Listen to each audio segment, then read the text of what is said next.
Hello, everybody. What is going on?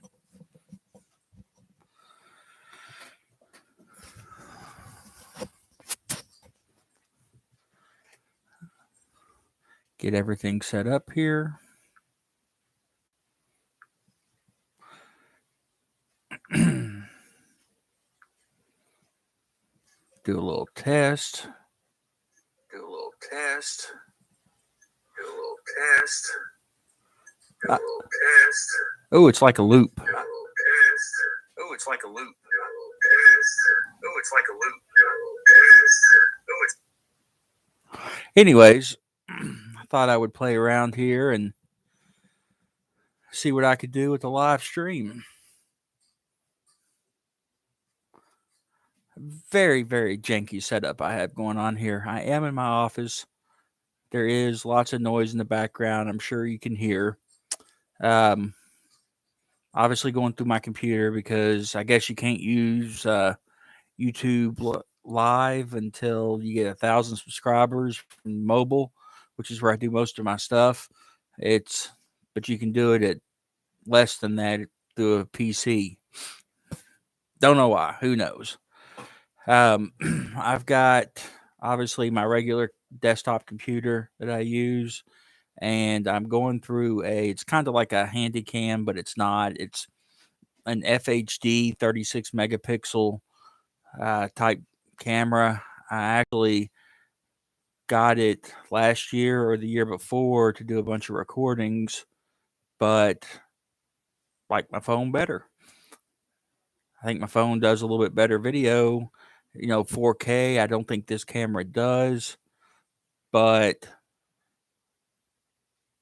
I don't know. I just thought I needed a camera at one point in time. It's actually been sitting in the cabinet since a week after I bought it. It's just a lot of work importing and stuff, but I had a real crappy computer. Now I'm just, like I say, 99% of all my recording comes from my phone, and usually it's all edited on my phone. I do occasionally move something to a computer depending on what kind of editing I need to do. I'm more of a single shoot stuff and then post it. Might splice a couple things together depending on what I'm doing. It just kind of depends. Wonder how many times I could say in a video. Maybe maybe I could do a script. I could keep me a script going on what I'm going to talk about. Possibly record my radio station broadcast. I don't actually have a radio station, but it is on the list of things to do. Just go ahead and just violate all the FCC regulations, and you know how I do with the copyright infringement. Definitely get nailed with that. Based off the amount of wattages I could broadcast with, I know I can at least get my yard, but I'd like to be able to get the houses surrounding me, which is pretty much all my family. But I have to go back and look at how many watts you're allowed to put out for pirate radio, and it's not very many. Obviously, if you got a bigger antenna, the better it will do, as far as broadcasting. But, you know, I think like the average radio station in Podunk, Kentucky, where I am, is between 30 and 100,000 watts, depending on how big they are. The most I think I can do is either 7 or 15, or I don't know. I have to do a video on that when it comes to that time. I do have the little transmitter. It's very cheap, like pretty much everything else that I use, but it's a good starting point. It's actually probably the newest technology that I have in my area here. I do a lot of piddling around with older vintage stuff. I actually have a ton of test equipment sitting above the camera, a bunch of Heathkit stuff that was my grandfather's. What is that? An RF signal generator. There's a TV alignment generator. Uh, Basically, not a voltmeter, but unit type thing. a Volt Omnis, I think is what it's called. It's made by RCA. It's from like the 50s. It does volts, currents, all that good stuff. I've got a harmonic distortion meter. I've got a impedance bridge. What else is up there? A linear pattern generator. Behind me, I've got a signal generator. What's that? Vacuum tube voltmeter and a wide range oscillator, which I know what any of it does. I guess I'll learn. Like I say, it's all from the 50s, early or late 50s, early 60s, I think, is when most of it is. And it was all, my grandfather's, like I said earlier. I actually got, my uncle called me a month ago, probably it's been now, and said, hey, if you want, your grandfather's stuff, come down and get it. I was super excited because of this item right here, which I was 14% sure that he had.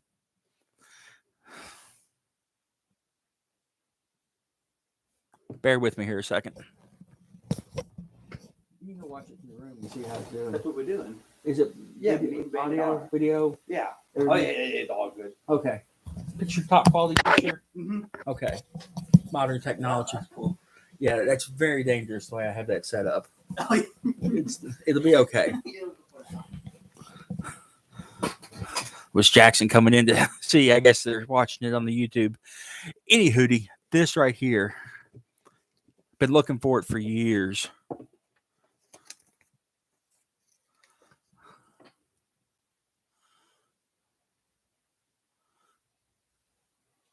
Nice. Look at that cream vintage beautifulness right there. Original bag is a little bit moldy, but it comes with all the paperwork. And I wanted his microphones because I knew he had a couple different ones that he recorded with. This one here is obviously the Shure 55S. It is the original to the 1950s. And for some reason, I didn't know he had this one. I thought maybe he had some sort of maybe a stick mic is what I was thinking. But I'm very happy to have that. The turns out the connector is some sort of oddball that you can't get unless if you spend a whole lot of money. And this time of year, I've got no desire to spend some $75 on a connector for a microphone that may or may not even work. Apparently, there's a ribbon in there maybe, and that can go bad. The way I understand it, I haven't done much investigation on it. I'm just glad to actually have the microphone. I'd like to one day be able to set it up and actually use it. I've got a gentleman who bought one of his Ampex reel-to-reels probably 2 years ago now. It was all pre-COVID. And I spoke with him and said he had one of those connectors he was going to send me. That was the other day. Of course, will he not? I don't know. Not overly good friends with the guy. Met him once or twice, met him once, talked to him a couple times on Facebook to meet up for the sale. So we'll see if he follows through. I did tell him I would trade him an alignment tape. It's backwards on my screen. I wonder if it's rightwards on the video. Probably not. I bet this is a mirror image. Is my right on your left? But my right looks on my right on the screen, unless if my right is your left or my left is your right, because my right's actually on my left instead of my left being my right. But if I point this way to the right, it is the kitchen, even though that would be on your left because it's my right. Rights and left, very complicated. But I would like to do, I don't know if I want to do a podcast. As much as I like to talk, I should definitely do something of a podcast radio show issue. That's kind of why I like the pirate radio. There's not much. I'm out in the middle of nowhere, so it's not like I can, reach hundreds and hundreds of thousands of people with a little, 7-watt transmitter or whatever it is, or whatever I'm allowed to do. But my guess we'll just see when that comes to that point how far that actually gets. Maybe I could do a live video and broadcast it. We'll just have to see. What else is going on here? I haven't done much with the RV, the Bowner. I had lots of build videos and ideas planned when I got that, but it turns out that thing's pretty much turnkey ready to go. As you saw in the video several months ago or several weeks ago, was October. I don't even know no concept of time anymore, but I spent a little over a week out there when my wife got COVID, and everything worked fine on it except for the washing machine, which had not been tested, and I didn't test it before I bought it, and it basically blew up when I tried to use it and ran through like several hundred gallons of water before I noticed it. But other than that, everything is pretty much turnkey, ready to go on it. Having some generator issues with it. I don't know if I'll do a video on that because that's some pretty high voltages and stuff you got to test. I don't know what my liability would be if somebody was to get hurt doing that. I'm assuming none because it wouldn't be a how-to. It'd be more just an entertainment style video. If you hear heavy breathing, it's because Duchess is getting ready to come in here. She's my old girl here, who's about 17 and approximately overweight by twice what she should be. She comes in for scratches every now and then. Oh, good girl. When she comes in, she gets her scratches, then she walks away and goes about her business, and, well, probably sleeping because that's what she does 22 hours of the day. Back to my video setup. That was Jackson that I talked to you about earlier that came in. He and his friend Brandon over spending the night there. I guess they were actually watching this in their room and said the video and audio was pretty good. So that's good. If that's the case, this Handycam style cheap generic thing that I never have used, maybe set it up more permanent. I had this little knockoff GoPro I was going to use, but for whatever reason, I can't get it to work. I thought it charged from the USB, and I'm like 99% positive that that's how you do it, because I don't recall ever getting a charger with it. I think I had to plug it in to charge the battery that was in it. But then it doesn't feel like it actually even plugs in the way that it should. That plug feels loose. Like it's not bottoming out. Yeah, something else to play with or investigate or mess with. I've started messing with. Let's see if I can get this notebook without totally dropping everything. Oh, found a tax bill. Brittany was looking for that. Along with the test equipment I got of my grandfather's stuff, I ended up with a couple amplifiers.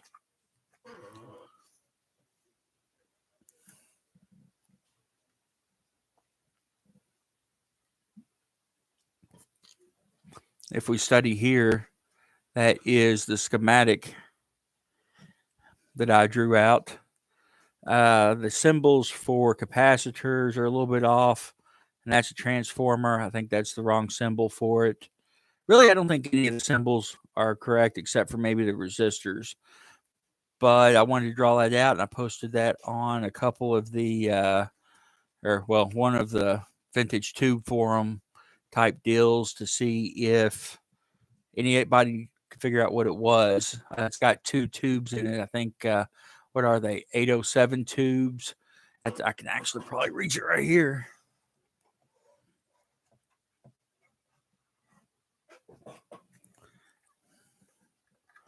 And it does, if you plug it in, it does at least glow the tubes. That's about it. Not much on the outputs. We believe this to be some sort of power supply, as labeled here. High volt, low amp. They said probably several hundred volts with just milliamps of current. I do plan on ordering some stuff through here to get it up and going, or see if I can at least get it up and going.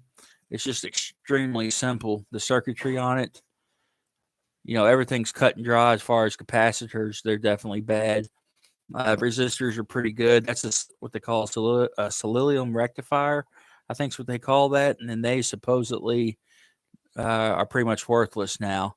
Back in the 50s, I guess is what they had, but not so much anymore. They supposedly stink and let off some sort of hazardous gas or whatever. Probably shouldn't be breathing that. It's all I need to do. Die working on some of this electronical crap. But I want to get into the radio repair and vacuum tube stuff. Not heavily into vacuum tubes because it's so far outdated, and I don't foresee me being like a master restorer or anything. But I'd like to have enough common sense knowledge about it to at least make repairs on, the amps that I have and some of my equipment. My FM AM receiver that technically it's a tuner that I had posted a video on, had it's all vacuum tube, and I like to keep it going. I've got another one, the old Fisher that I got. I also did the video on that I had, I guess, retired from use, and it needs some love. It's old and been used a lot, and the way it was sitting in the original cabinet, it was all open and got ridiculously dirty and dusty. It all needs to come apart and be torn. But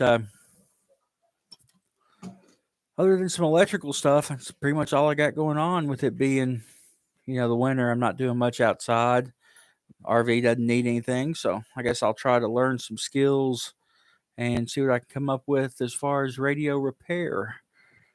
Uh, Subscriber count. I was at, I think, 554 when I got rid of the bus, and I'm up to like 563 or so now, if I'm not mistaken. So definitely not as much of an increase as I had when I was working on the bus. I do appreciate everybody that stuck around that was here for the bus related stuff. I've actually been halfway pondering getting another bus. Pretty much the only one I would want would be a MC5, which is what Gary had. It's 35 footer single axle. I think I'd like that a little bit better than the 40-foot tag axle bus that I had on the MC9. It's one thing I like about the RV. The turning radius is better on it. Of course, that axle slid feet forward of what a bus would be. But then again, I really like the slide on the RV. I like pretty much doubling your space at the push of a button. I don't know if that would, if you could even feasibly really do a slide in a bus. There's a guy on YouTube. What is his name? James Dennison, I think it is. And he's been working on a bus project for like 6 years or 5 years or whatever. And I think it was an MC9 that he has stretched to like 45 foot. And then he's added slides to it. I mean, the guy is just doing just massive amounts of work to this thing. And I'd like for him to get it done so I can finish, watching the video series on it. But he's far and few between with his videos. I mean, the amount of work this guy's doing, I think he switched it to a mid-entry, which is just insane. But that, because what is it, not a monolithic, I forgot what it's called, what a bus structure is, where the whole bus itself is the structure, and you start cutting stuff up, you start weakening it. And I think he's had to do some serious reinforcement in order to add the slide and add the mid-entry door. Looks like he does exceptionally good work. A lot of stainless steel panels and stuff he's doing in. He completely stripped the nose. I can't remember. A lot of smooth stainless, especially around the back where he extended it. He's got like over the engine bay. He's got the whole, bed and stuff will go over the engine area. If I'm not mistaken, he got rid of the radiators and the squirrel cages that it had and converted it to a side mount radiator, which would be definitely way better, for cooling issues. Anybody that runs the MC9 and fight overheating issues. That is the number one killer of those 8V71s, which you definitely don't want to kill them. Let's see. What else should we talk about in this live stream? The background. I don't overly care for the background. I've got what's in front of me is way better, and I'll actually turn the camera around before I get off here. But what I have behind me or in front of me is actually way more aesthetically pleasing to the eye than what's behind me. This room is like I think it's technically a dining room. It's right off the kitchen. All these curtains cover windows. There's three massive windows behind me that take up almost the whole wall. Obviously, a bookshelf. I've got my records behind me and some equipment down below underneath the records. It works. It's inside, heat, AC, all that good stuff. A huge French door that doesn't have doors. It's just an opening, so there's a lot of noise. I actually plan on putting a couple doors up there so I can close it off, especially if I decide I want to start live streaming or doing podcast or radio recording or whatever it is I want to do. I definitely don't want the background noise. Uh, this mic here, I don't think picks up much background, but depending on if I start using that Shure or I've got an old Stevens mic here, if I start using something like that, who knows what it'll pick up. My Stevens mic is from the 50s, and I think somebody said on one of the vintage microphone forums that it was used for like opera houses and concert halls. It was made to pick up everything. So I don't know if it'd be good for just chit chatting, but it's a start. Got the gear, got to play around with it, got a lot to learn about it. I want to do a lot of recording of these shows on cassette for no other reason than it's a cassette and that's something I want to mess with. You know, just shooting the shit here for 22 minutes and 55 seconds, that's half a cassette. You can get the 90-minute ones, bump you up to 45 minutes aside. So that would limit how long a talk show or radio show would last. But I don't foresee it going over a half hour anyway. I don't have that much stuff to talk about unless if we do the script that we had talked about. Uh, what else is going on in David's world?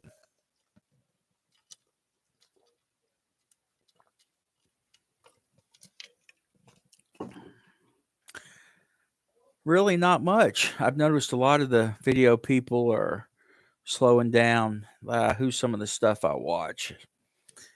This old bus, he's messing around with that hot water heater combo he got from China, getting that installed. Sean over at, was it Sean Himmelberger? I can never say your name, Sean. I'm sorry if you come back and watch this, but he's just doing a ridiculous amount of battery stuff with his bus right now. All the BMSs and lithium ion cells and stuff that he put in. Tell you somebody else I watch is, I think it's Class A, or is it Class A RV? Let's go in here and look at what I like to watch.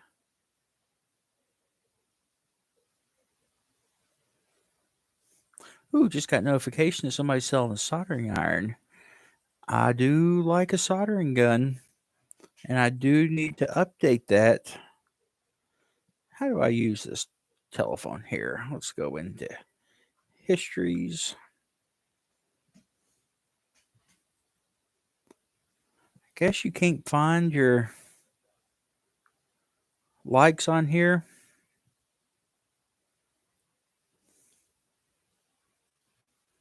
Yeah, Class A living.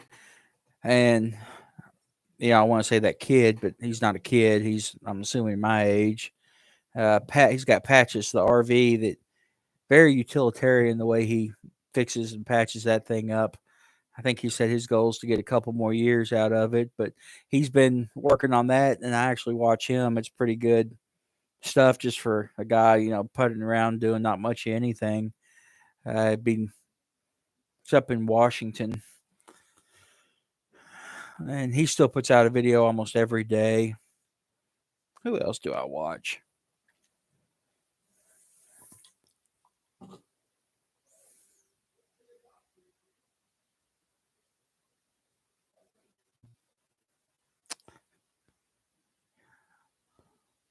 Subscriptions. Everybody likes a subscription. Gary G.R. Newman. Haven't seen hardly anything from him in a while. Last I heard, he was down in the Outer Banks. Kind of nice when he got there, but then I guess it turned cold on him. My mate Vince. I've been watching a lot of him recently, and Tech Moan. Been watching a lot of him recently. They just mess with all kinds of electrical gadgets, fixing them, reviewing them, repairing them, just messing around, all kinds of, you know, type deal stuff.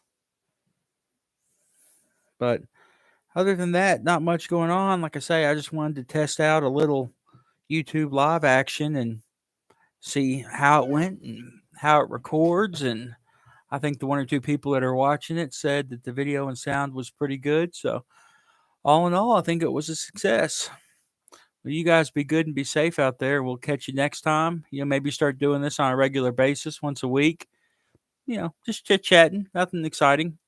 But you guys be good and we'll catch you next time.